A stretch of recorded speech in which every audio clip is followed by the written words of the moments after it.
Hello बच्चों। तो इस सवाल में बोला है heat is conducted through a slab composed of parallel layers of two different materials of conductivity 134.4 SI units and 58.8 SI units of thickness 3.6 centimetre and 4.2 centimetre respectively.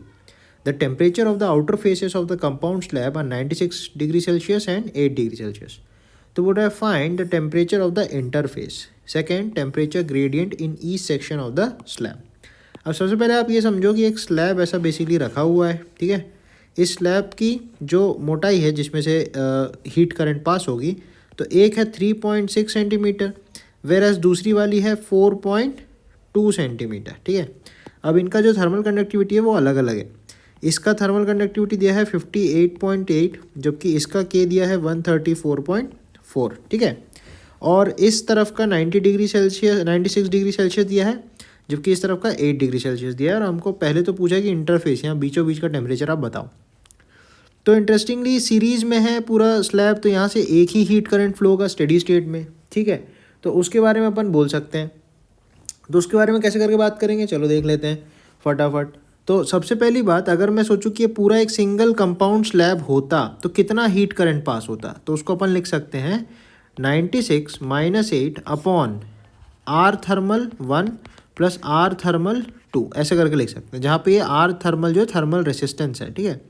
तो R1 अपन निकाल लेते हैं. तो R होता है L/KA. तो पहले वाले का होगा 3.6 इंटू 10⁻², बाई पहले वाले का K है 134.4 इंटू कुछ एरिया नहीं दिया है तो आप कुछ एरिया A अज्यूम कर लो जो आगे जाके कैंसिल हो जाए. R2 आप ले लो 4.2 इंटू 10⁻² मीटर्स में अपन बदलेंगे. इसका K दिया है 58.8 और एरिया कुछ A ले लो, ठीक है. तो अब इंटरेस्टिंगली अपन ये बोल सकते हैं कि इस पूरे में से जो है वो सिंगल हीट करंट पास होगी, तो आई सबके लिए सेम होगा. तो ओवरऑल में से अपन इतना मान सकते हैं जैसा अपन यहाँ पे बताया था, और वही एक स्लैब में से जाएगा और दूसरे में से भी उतना ही जाएगा.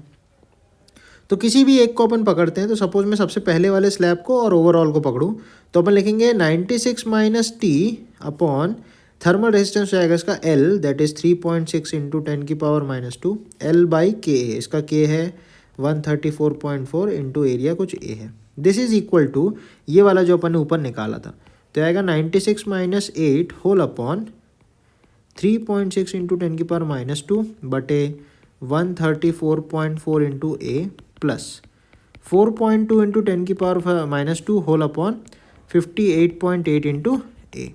अब यहाँ से आप देखो ए सारे कैंसिल आउट हो जाएंगे, 10⁻² सब कैंसिल आउट हो जाएंगे. तो यहाँ से एक्चुअली जब आप कैलकुलेट करोगे ना, तो आपको टी की जो वैल्यू मिलेगी that will come out T 72.41 degree Celsius. तो इंटरफेस का जो टेम्परेचर होगा वो 72.41 डिग्री सेल्सियस आपका आएगा, ठीक है. नेक्स्ट चीज़ उन्होंने हमसे पूछी थी कि temperature gradient in each section of the slab. अब जो टेम्परेचर ग्रेडियंट होगा उसके बारे में अपन को पूछा है, ठीक है. तो फर्स्ट सेक्शन जो है उसकी लेंथ जो है 3.6 है और उसमें टेम्परेचर के डिफरेंस अपन निकाल सकते हैं. तो फर्स्ट पार्ट में यहाँ पे 96 था, यहाँ पे 72.41 आया, ठीक है. नेक्स्ट पार्ट में यहाँ पे 8 डिग्री है. तो इस फर्स्ट पार्ट के लिए अपन टेम्परेचर ग्रेडियंट बता सकते हैं कि टेम्परेचर में variation that is 96 - 72.41 whole upon कितनी दूरी 3.6 centimetre.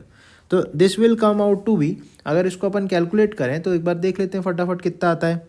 96 - 72.41 that comes out to be 23.59 divided by 3.6 आप करोगे तो आएगा 6.55 डिग्री सेल्सियस पर सेंटीमीटर. तो ये पहले वाले पार्ट का आ गया.